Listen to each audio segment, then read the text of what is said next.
le monde, j'espère que vous allez bien aujourd'hui. Donc aujourd'hui on se retrouve dans une nouvelle vidéo où est-ce que je vais vous partager 20 faits sur moi pour cette nouvelle année 2020.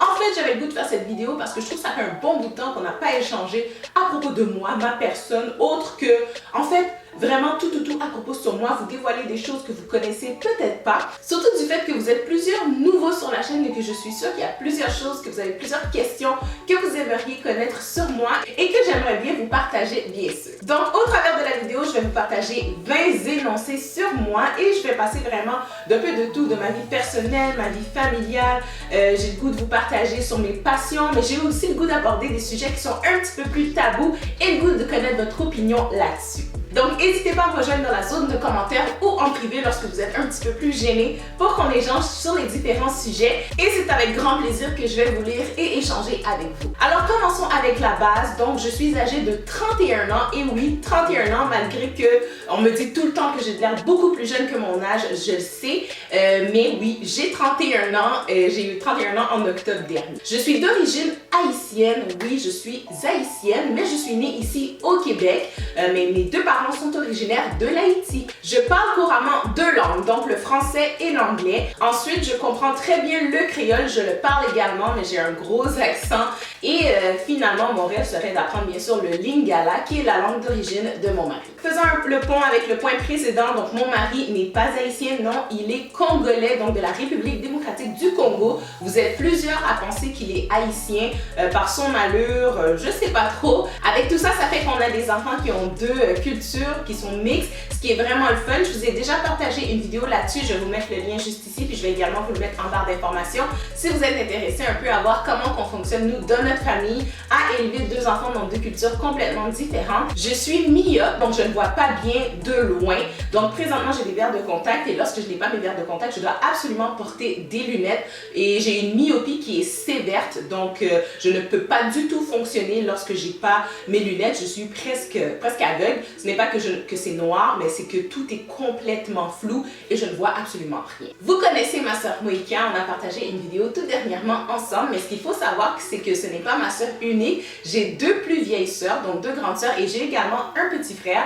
Donc je suis au milieu d'une famille de 5 enfants. Toujours en lien avec ma soeur Moïka, vous voyez qu'on est très proches, qu'on s'apprécie énormément, mais c'est important de savoir également que nous sommes très différentes, mais le fait également qu'on est différentes sur différentes choses dans la vie fait qu'on est capable de se compléter l'une et l'autre et je pense que c'est ce qui fait qu'on est vraiment proches. Avant d'avoir rencontré mon mari avec qui je suis mariée aujourd'hui, je ne croyais pas du tout au mariage et non, pas du tout.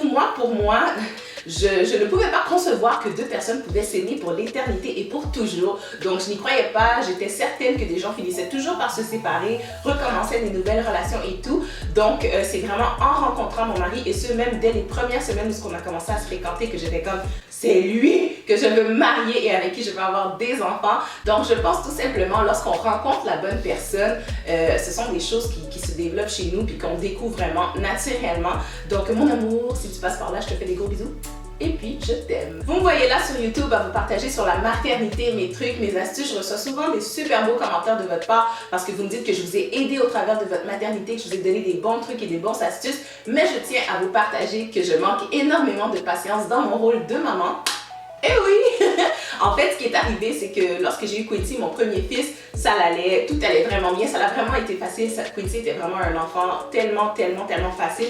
Dès qu'il a eu 5 mois, je voulais tout de suite avoir un autre enfant. Donc, Destiny est arrivée très rapidement après. Et c'est avec l'arrivée de cette petite fille que la patience a décidé de fuir la maison, de courir, de se cacher à quelque part, mais je ne la retrouve plus. Donc, en devenant maman de 2 enfants, je peux vous dire que la patience en a pris un méchant coup et qu'il ne me reste pas gros du tout. Je travaille fort sur moi pour pouvoir retrouver cette patience. Mais bon, je tenais à vous le partager parce que vous me partagez souvent des bons commentaires, puis souvent vous me dites que vous manquez de patience avec vos enfants et tout, et je vous le dis, moi-même j'en ai pas, et ce n'est pas parce qu'on manque de patience avec les enfants que ça fait de nous de mauvais parents, de mauvaises mauvaise maman. On a d'autres points forts et il faut absolument travailler là-dessus, c'est sûr, parce qu'on s'entend, des enfants, ça demande de la patience. Toujours dans mon rôle de maman, je suis une maman qui est assez stricte et sévère avec mes enfants. Je suis une maman qui est très ferme également dans mon éducation avec les enfants. J'y tiens vraiment. Je suis quand même une maman qui est bubbly, qui a du fun. Je me mets à terre, je joue avec mes enfants à leur jeu, je fais des personnages avec eux autres. Mais quand c'est le temps d'être sérieux, quand c'est le temps de respecter des consignes, quand ça a trait à l'apprentissage pour l'école et tout ça, je suis plus sévère, je suis stricte quand il y a un manque de respect au niveau des consignes et tout ça. Je suis pas une maman qui est molle, je suis une maman qui a quand même beaucoup de rigueur et tout, et ce même en public. Donc je n'ai absolument pas peur du regard des gens. Ma façon d'agir avec mes enfants à la maison est la même que j'agis à l'extérieur lorsqu'on est en public. Donc s'il faut que j'ose la foi, s'il faut que je sois un peu plus ferme et tout, au risque que les gens me regardent ou tout, I don't give a damn, ça me dérange vraiment pas.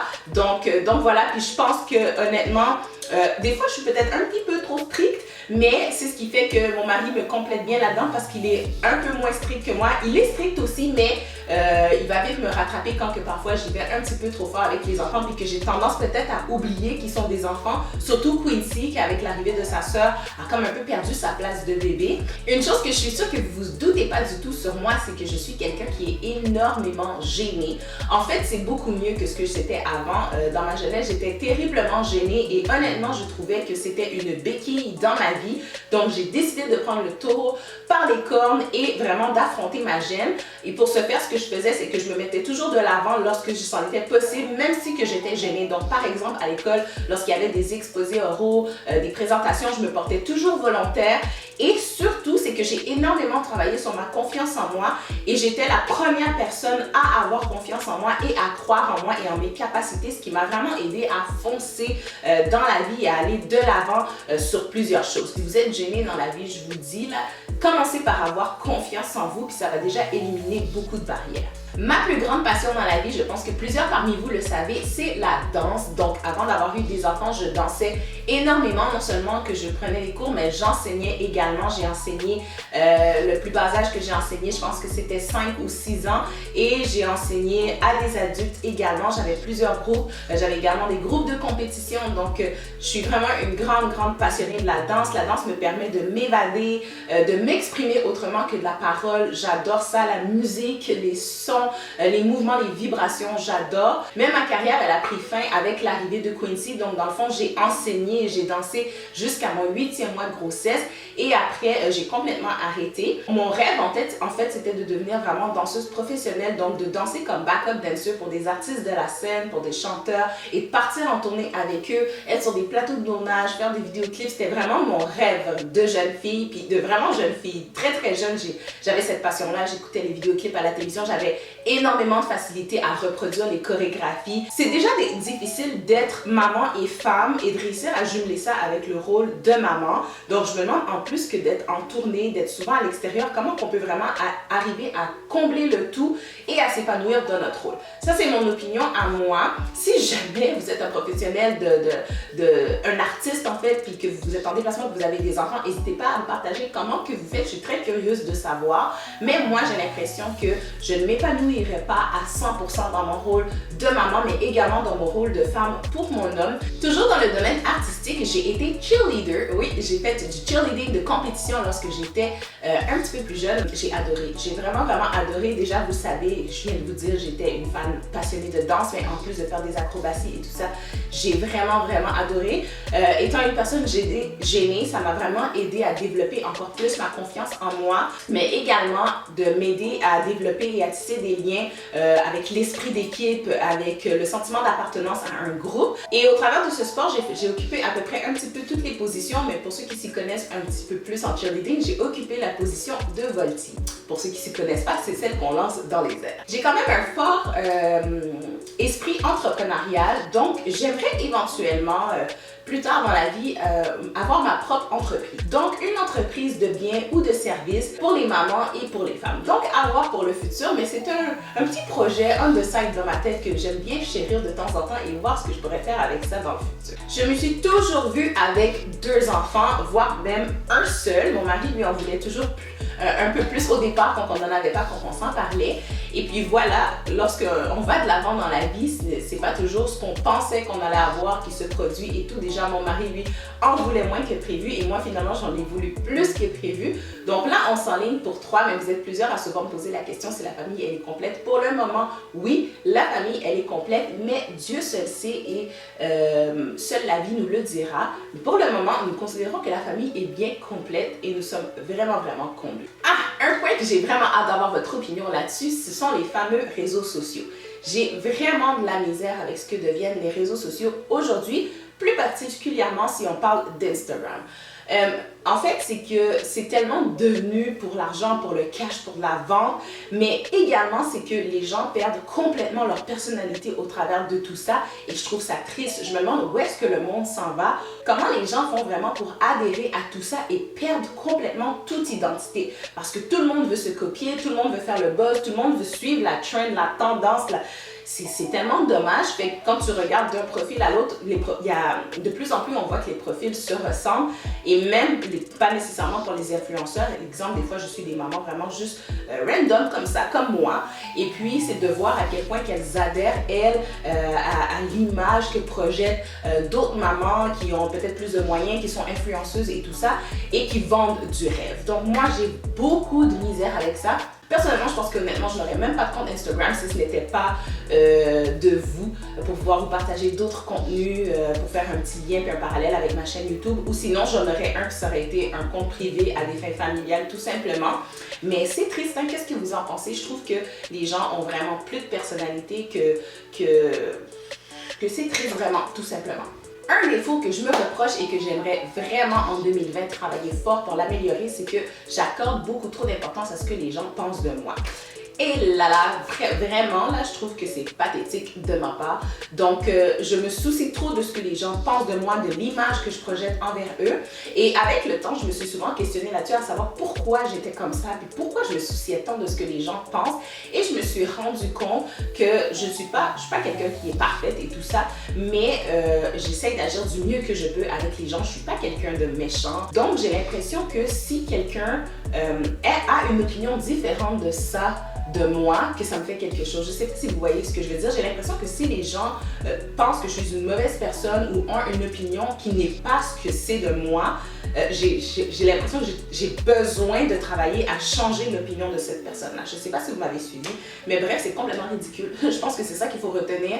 Donc, pour 2020, c'est quelque chose que je veux vraiment travailler, à m'en foutre complètement de ce que les gens pensent de moi, puis qu'ils peuvent bien penser ce qu'ils veulent. Ça n'a aucune importance. Ce qui est important, c'est déjà ce que moi, je pense de moi, puisque je sais que je suis et le bien que je fais autour de moi, tout simplement.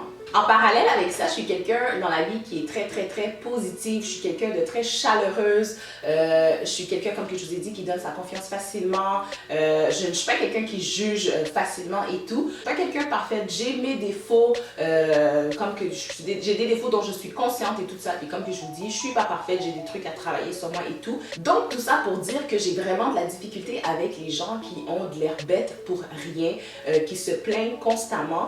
Puis quand que je vous dis j'ai vraiment de la difficulté, là c'est intense mon affaire, ça vient me chercher vraiment à l'intérieur, puis ça me fâche vraiment, là, comme des gens qui ont toujours l'air bêtes, puis qui ont toujours de l'air négatif, qui se plaignent sur tout, puis sur rien. J'ai vraiment de la difficulté avec ça, puis ça vient vraiment me chercher, puis ces gens-là, loin de moi, s'il vous plaît. Souvent, je me fais poser la question à savoir pourquoi j'ai commencé YouTube et pourquoi je partage sur YouTube. La réponse, elle est très simple, c'est que je trouve que dans le monde qu'on vit aujourd'hui, la vie de femme et la vie de maman, c'est déjà quelque chose d'assez compliqué. On se fait juger de tous bords, tous côtés. Je partage pour pouvoir mettre en confiance les femmes, les mamans, mais également pour leur montrer qu'il n'y a rien qui est parfait et qu'on a le droit de faire des erreurs. Donc, la moindre petite femme que je peux aider au travers, que ce soit dans mon pays ou ailleurs dans le monde, et c'est ça qui est le fun avec YouTube, c'est qu'on peut toucher du monde un petit peu partout. C'est ce qui fait mon bonheur et c'est pourquoi je le fais. Finalement, mon objectif numéro 1 en tant que maman, c'est de m'assurer que mes enfants aient une excellente estime d'eux-mêmes, mais également qu'ils aient une confiance en eux de béton. Dans le monde qu'on vit aujourd'hui, ce n'est pas facile et lorsqu'on n'a pas confiance en nous, lorsqu'on n'a pas une bonne estime de nous, la vie va nous ramasser de tous bords, tous côtés, on se fait écraser de partout et c'est très difficile de foncer et d'atteindre nos objectifs. C'est vraiment de booster mes enfants, de leur faire comprendre qu'ils peuvent réussir tout ce qu'ils ont envie d'accomplir et qu'ils n'ont pas besoin de personne pour y arriver et surtout que je vais être là pour eux, qu'ils ont une famille et qu'ils n'ont pas besoin nécessairement d'amis ou de l'approbation des autres pour réaliser leurs rêves et réaliser ce qu'ils veulent dans la vie. Alors voilà tous, j'espère que vous avez apprécié la vidéo. Moi, ça m'a vraiment fait plaisir de vous partager tout ça à propos de moi. Ça fait un peu différent. Donc, si jamais il y a des questions qui vous sont venues au travers de la vidéo, gênez-vous pas pour me les poser dans les commentaires. Ça me fait toujours plaisir de vous répondre. Rejoignez-moi sur les réseaux sociaux, que ce soit Facebook ou Instagram, pour qu'on puisse se partager du contenu un petit peu plus différent. Et d'ici ma prochaine vidéo, je vous envoie une belle dose d'amour. Portez-vous bien et je vous dis à la prochaine.